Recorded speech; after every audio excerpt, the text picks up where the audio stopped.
এই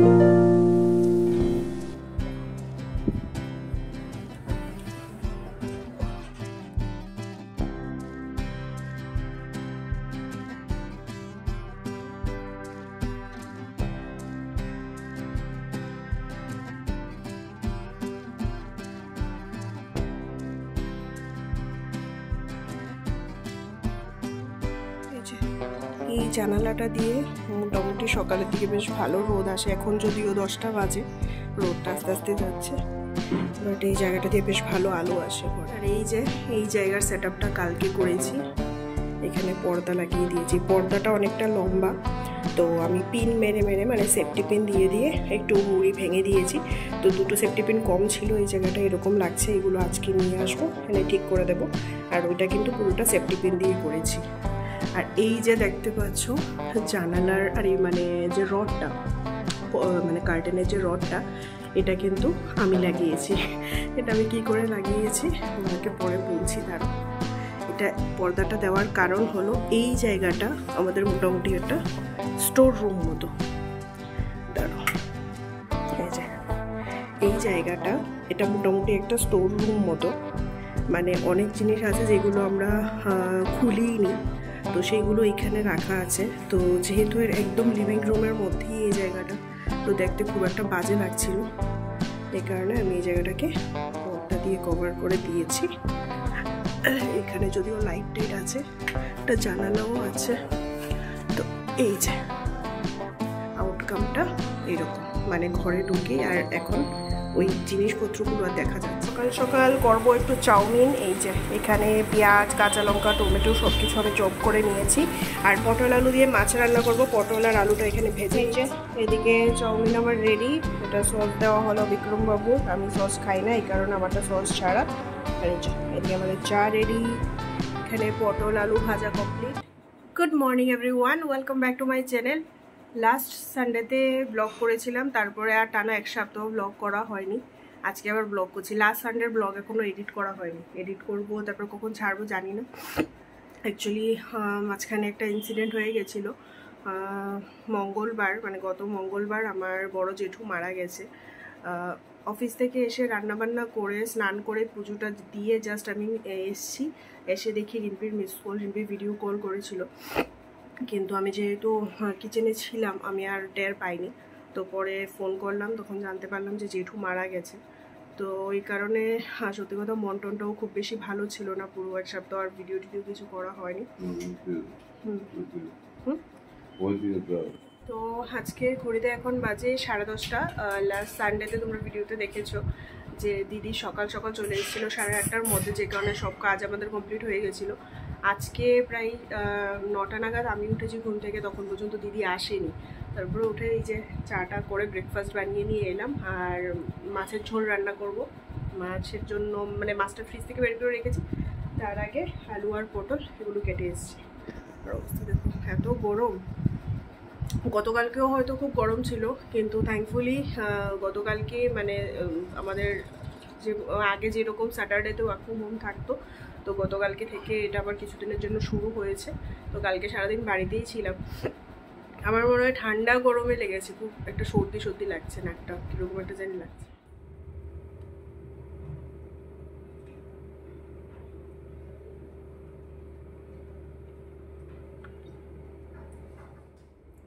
বাবারে, ভাবো কীরকম একটা বিরক্তিকর অবস্থা।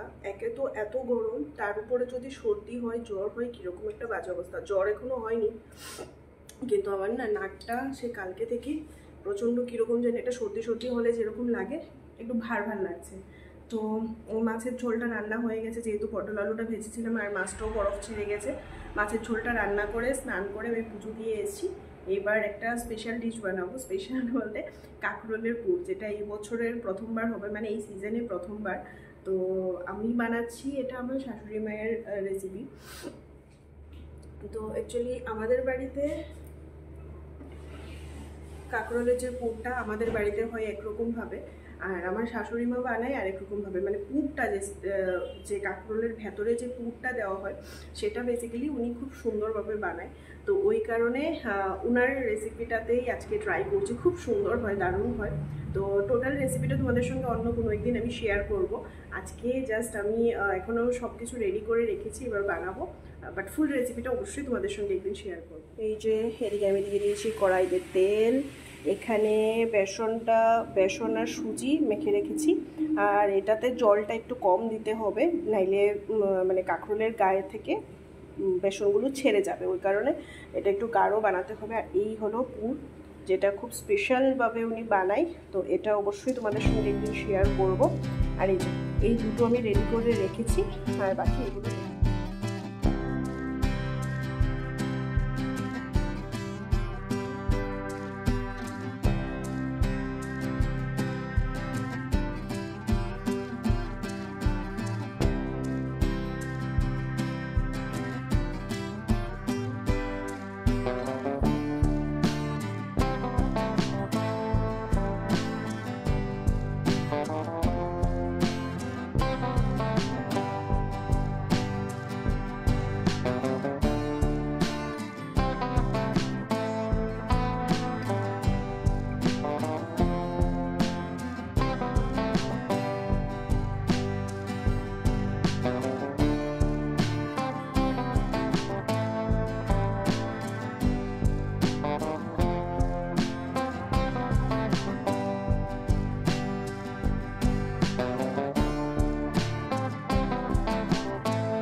যে আমার দুটো ভাজা হয়ে গেছে, এখানে আছে আরও 4টে, আর বেসনের পুর।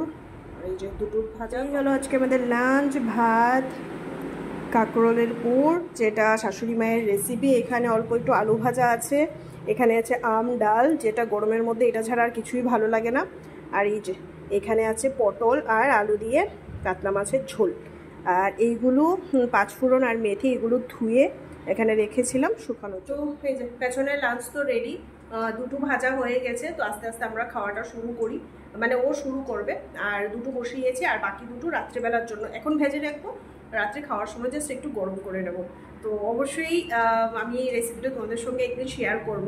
নর্মালি কাঁকরোলের পুর আমরা সবাই খেয়ে থাকি, আমি ছোটো থেকেই খেয়ে আসছি। বাট আমি যেভাবে খেয়েছি, আমার শাশুড়ি মায়ের হাতেরটা টোটালি ডিফারেন্ট, আর খুব সুন্দরও হয়। তো একদিন অবশ্যই শেয়ার করবো। চলো লাঞ্চটা করে নিই, প্রচণ্ড খিদে পেয়ে গেছে। কটা বাজে জানো? 3:20। আর এই আছে ফাইনালি আমাদের টক দই না, আজকে একটু রায়তা বানিয়েছি। ডিনার, সরি গরমের মাথাটা পুরো গেছে। লাঞ্চ কমপ্লিট, আর এবার কাপড় টাপড়গুলো তুলে যাব, গিয়ে একটু রেস্ট করবো। আর গরমে জানি না কেন এটা শুধু আমার সঙ্গেই হয় নাকি তোমাদের সঙ্গেও একটু অবশ্যই জানিও। গরমে না হয়তো ঘেমে শরীরটা ক্লান্ত হয় বেশি বলে ঘুমটাও কিন্তু দেখবে বেশি পায়। চলো, অলরেডি ঘড়িতে 4:02 বাজে, 7:30 বাজে। খাওয়া দাওয়া করে এসে শুয়ে শুয়ে মোবাইল দেখছিলাম, একটুও ঘুম হয়নি, একটুও না। মানে এসি চালিয়েছিলাম, গরমের জন্য ঘুম হয়নি তা না, কিন্তু কেন জানি না অ্যাকচুয়ালি ওই দুপুরে না ঘুমাতে ঘুমাতে অভ্যাস, যে শুয়ে শুয়েই এই পাশ ওপাশ করছিলাম, কোনোভাবে ঘুম হয়নি। বিক্রমবাবু তো সুন্দর 2-2.5 ঘন্টা বিন্দাস ঘুমিয়ে নিল। তো আমি অনেকক্ষণ আগেই উঠেছি, উঠে ড্রেস চেঞ্জ করে সন্ধ্যে টন্ধে দিয়ে নিয়েছি। আর এই যে দেখতে পাচ্ছ ব্যাগ ট্যাগ নিয়ে রেডি হয়ে বসে আছি, একটু চা খেতে যাব। মাথাটাও প্রচণ্ড ধরে আছে, আর আমার কথাগুলো শুনেই তোমরা বুঝতে পারছো নাক প্রচণ্ড, এই নাকটা মানে বন্ধ হয়ে আছে, প্রচণ্ড ভার হয়ে আছে। তো একটু চা খেয়ে আসবো। আর কিছু বেসিক্যালি যাওয়ার মানে মেইন রিজন হলো এই যে এক ব্যাগ, এখানে ওর জিন্স, তারপরে এই যে জিন্স আছে। আর আমাদের যে এসি কমফোর্টারের জন্য যে হোয়াইট কালার ইয়েটা বানানো হয়েছিল, মানে কভারটা, সেটা অনেক দিন আগে খুলে রেখেছি, এটা ট্রাম্বেলে দেবো। ওইখানের ওয়াশটা না খুব সুন্দর হয়। তো ওইখানে দেবো, অনেকদিন আগেই এটা খুলে রেখেছিলাম, বাট দেবো করতে করতে যাচ্ছি করতে করতে এটা দেওয়া হচ্ছিল না। আর এটা খুলে রাখার পরে কি হয়েছে, এইদিকে ততদিনে আমাদের এসি কমফোর্টারটাও আস্তে আস্তে নোংরা হতে শুরু করেছে। তো এটা তো স্বাভাবিক ব্যাপার। তো এবার এটা ধুয়ে নিয়ে আসবো, তারপরে এটা দেবো, এসি কমফোর্টারটা দেবো, এটাও ড্রাই ওয়াশ করাবো। অ্যাকচুয়ালি কভারটা পরা থাকলে না মানে এত তাড়াতাড়ি নোংরা হয় না। আর এই যে আজকে দেখতে পাচ্ছ আমার কোলবালিশের ওয়ার সব কিছু খোলা, এগুলো আজকে দিদি ধুয়ে দিয়ে গেছে। দেখি আজকে শরীরটা বেশি ভালো লাগছে না, ম্যাচ করছে, আজকে না হয় কালকে লাগিয়ে নেবো। এই যে এই কোলবালিশের ওয়ারও খোলা, এটাও খোলা, আর বালিশের ওয়ারগুলো লাগিয়ে নিয়েছি, কালকেই লাগিয়ে নিয়েছি। তো মেইন রিজন হলো যাওয়ার এটা, এগুলো দেবো ওয়াশে, তারপরে একটু চা খাবো, আর টুকিটাকি দু একটা জিনিস আনার আছে। টক দই শেষ মানে তোরা, আমি তো রোজ ভিডিও দেই না, তাও যখনই ভিডিও দেই তোমরা নিশ্চয়ই দেখো যে এখন আমাদের রেগুলার বেসিসে টক দই খাওয়া হচ্ছে। তো টক দই আনতে হবে, ঠাকুরের জন্য জল আনতে হবে, আরও টুকিটাকি অনেক কিছু আনতে হবে। তো ওই কারণে বেরোচ্ছি। এই যে সকালবেলা তোমাদেরকে বলেছিলাম আমি একটু জোগাড়ুভাবে এই জায়গাটা লাগিয়েছি। তো এই জায়গাটা দেখলে তোমরা আশা করে বুঝতে পারবে যে আমি রডগুলো কিভাবে লাগিয়েছি। এই দেখো, অনেক দিন যাবত ওকে বলছিলাম যে অ্যাকচুয়ালি এগুলোর জন্য তো তোমার কি বলে ওয়াল ড্রিল করতে হবে। তো এবার আমাদের তো আর ড্রিল মেশিন নেই। তো ওকে বলছিলাম যে যে ইলেকট্রিশিয়ান দাদা আমাদের ঘরে কাজ করেছিল, দাদার কাছে ড্রিল মেশিন আছে। তো ওকে বলছিলাম একটু দাদাকে খবর দাও, এখানে ওয়ালটাতে ড্রিল করে দিলে তারপরে কার্টেনটা লাগিয়ে নেবো, কারণ দেখতে বাজে লাগছিল। আমরা দুজন আছি তাও ঠিক আছে, এবার কেউ একটা এ বাড়িতে আসার পর যদিও এখনও কেউ আসেনি, বাট কেউ একটা আসলে কীরকম একটা বিচ্ছিরি ব্যাপার লাগে। ঘরের মধ্যে একটা স্টোর রুমের মতো সব কিছু রাখা আছে, তো অ্যাটলিস্ট কার্টেনটা দিয়ে দিলে ওই কি হয় ধামাচাপা দেওয়া আর কি ব্যাপারটা। তো ওকে অনেকদিন যাবৎ বলছিলাম, বাট ও তো সেই মানে মনে করে দিলেও ওর মনে থাকে না। তো আমি কালকে কি করলাম, কালকে ভাবলাম যে না মানে খুব বেশি বিচ্ছিরি লাগছে। আর অ্যাকচুয়ালি এই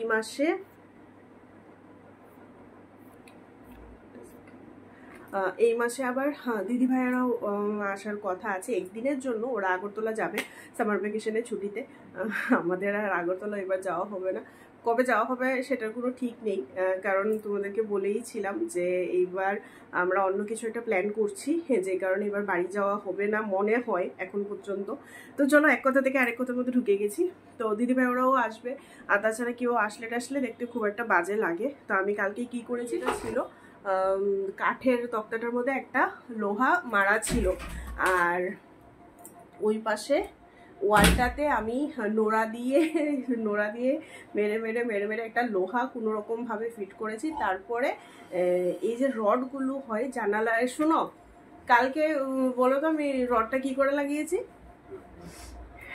ওই রডটার মধ্যে না ফাঁকা না, আমি এই পাশটা একটা লোহা ছিল আর একটা ওই পাশে লোহা মেরে রডের ভেতরে ওই যে মশারি টাঙানোর জন্য ইয়েগুলো দিয়েছিল, মশারির দড়িগুলো, সেফটি পিন একটা মাথার মধ্যে লাগিয়ে ওই এই পাশ থেকে মানে রডের ভেতর দিয়ে সেফটি পিন দিয়ে যে ইয়েটা কি বলে এটা রশি দড়ি বা যাই হোক ওটাকে এই পাশ থেকে এই পাশে নিয়ে তারপরে দড়ি দিয়ে লোহার সঙ্গে বেঁধেছি। অ্যাকচুয়ালি এটা যদি স্প্রিং দিয়ে দিতাম মানে দিলে কি হতো, অ্যাকচুয়ালি কার্টেনগুলো এগুলো দিদিভাইয়ের কার্টেন, দিদিভাই মানে আমার বিয়ের আগে দিদিভাই ওকে দিয়েছিল দিদিভাইয়ের কার্টেন। আর কার্টেনগুলো এত হেভি মানে ভারী আর কি বেশি। তো রড এইগুলো যদি স্প্রিংয়ে দিতাম বা নর্মালি এভাবে দিতাম তাহলে এগুলো ঝুলে থাকতো আর দেখতে বিচ্ছিরি লাগতো, মানে সেই রডেই দিতে হবে ওই রকম একটা অবস্থা, রডে না দিলে খুব বাজে লাগতো। তো আমি কি করেছি জোগাড়ো টাইপের রডের ভেতর দিয়ে সুতা বেঁধে তারপরে এটা লোহার সঙ্গে মেরে কোনোরকমভাবে জোগাড়ো। উফ, আমার শয়তানের বুদ্ধি। আমি এরকম টুকিটাকি অনেক কিছু আগেও বাড়িতে অনেক কিছু টুকিটাকি এরকম করে গোজা মিল দিয়ে কোনোরকম ভাবে করে নিতাম। তো যাক অ্যাটলিস্ট হলো, মানে দেখতে কিন্তু বোঝাও যাচ্ছে না আর ভালো লাগছে, তোমরাই বলো দেখতে কিন্তু বোঝাও যাচ্ছে না আর ভালো লাগছে। আর এছাড়া এই জায়গাটা খুব বেশি বাজে লাগছিল। তো এখন তোমরা ভাববে যে আমরা চা খেতে যাবো, এখানে বসে বসে আমি কেন বকবক করছি। আমি অ্যাকচুয়ালি বকবক করছি কারণ আমি রেডি হয়ে বসে আছি, বাট আমাদের বিক্রমবাবু এখনো রেডি হয়নি। নর্মালি কি হয় মেয়েদের রেডি হতে একটু টাইম লাগে, বাট আমি রেডি হয়ে বসে আছি ওকে ঠেলতে ঠেলতে লেপ খেতে খেতে। এই এখন উঠলো, ওয়াশরুমে গেল, ফ্রেশ ট্রেশ হয়ে এলো, এবার ড্রেস ট্রেস পরবে, মানে সাজুগুজু করবে, তারপর আমরা বেরোবো। চলে এসেছি চা খেতে, আর এইটুকু আস্তে আস্তে অবস্থা দেখো। কিন্তু এই গরমে আমাদের চা খেতেই, এই যে গরমে আমাদের গরম গরম চা। এই দেখো ঘড়িতে রাত্রি এখন 8:15 বাজে, আর এই হলো টেম্পারেচার।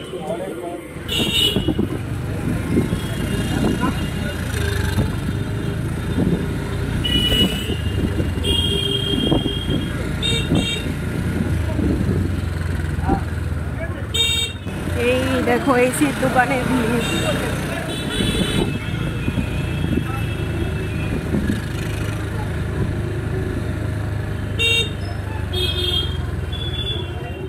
ঘড়িতে বাজে 10:20। বাড়িতে তো অনেকক্ষণ আগেই এসছি, এসে ভাতটা রান্না করে একটু শুয়েছিলাম, কারণ ওই বলছিলাম না তোমাদেরকে কীরকম যেন একটা সর্দি সর্দি লাগছে। জানি না জ্বর টর আবার আসবে কিনা, মানে খুবই বিরক্তকর একটা ব্যাপার। একে তো এত গরম, তার উপরে যদি জ্বর আসে মানে তার চাইতে বেশি হয়তো খারাপ আর কিছু হবে না। তো দেখা যাক কি হয়। এখন ডিনার করব, ডিনার করে আবার রান্নাঘরটা পরিষ্কার করে রাখতে হবে। কালকে যেহেতু সোমবার, আর দিদি আস্তে আস্তে সকালবেলা তো অনেকটাই লেট হয়ে যায়, দিদির জন্য ওয়েট করে দিদি এসে রান্নাঘর পরিষ্কার করবে, তারপর আমি রান্না করবো। এই ভাবলে অফিসে লেট হয়ে যাবে, আমারও হবে, ওরও লেট হয়ে যাবে। তো ও গেছে ভাত বাড়তে, আর আমি গিয়ে রান্নাঘরটা গ্যাস ট্যাস ধুয়ে ভাতের সসপ্যান টসপ্যান সব কিছু ধুয়ে রেখে দেবো। তো চলো আজকে এই ছোট্ট ভিডিওটা এখানেই তাহলে শেষ করছি। যদি কিছু ভালো লেগে থাকে তাহলে প্লিজ ভিডিওটা ছেড়ে যাওয়ার আগে অবশ্যই এটা লাইক কমেন্ট শেয়ার করো, আর নতুন বন্ধুরা অবশ্যই চ্যানেলটিকে সাবস্ক্রাইব করো, পাশে থেকো। আর হ্যাঁ, অতিরিক্ত গরম, তোমরা সবাই খুব ভালো থেকো, সাবধানে থেকো। আর এত গরমে যদি খুব বেশি, আমি বারবার একটা কথাই বলছি, যদি খুব বেশি ইমার্জেন্সি না থাকে তাহলে যতটা সম্ভব ঘরেই থেকো, ঘর থেকে বেরোও না। আর বেশি বেশি করে জল খাও, খুব বেশি করে জল খাও, পারলে নুন চিনির জল, লেবুর জল, যেটাই ভালো মনে করো খাও, কারণ এখন সবাইকে ভালো থাকতে হবে এই সিচুয়েশনে। তো চলো এরই সঙ্গে আজকে ভিডিওটা শেষ করছি। যদি শরীর ভালো থাকে তাহলে এই সপ্তাহে আবার ভিডিও হবে। তো চলো টাটা, গুড নাইট।